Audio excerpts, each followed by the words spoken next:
Kwenza ukuthi siphinde sinibingelele futhi namhlanje kule channel yethu i-Mr. D Media, lapho esisho khona iy'ndaba nsuku zonke, esazisa khona abantu ngokwenzakalayo eSouth Africa. Ezanamhlanje zithi amaphoyisa adule abulala abasolwa abathathu ku-N1 esifundazweni sase-Gauteng eSandton ngoLwesithathu ntambama.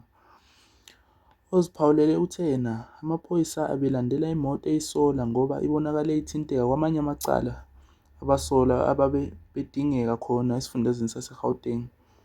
Kanti-ke okunye esikuthokozelayo ukuthi akufanga muntu kulawo maphoyisa, ayaziphilela nje, kodwa abasolwa abalitholanga ithuba lokuphila.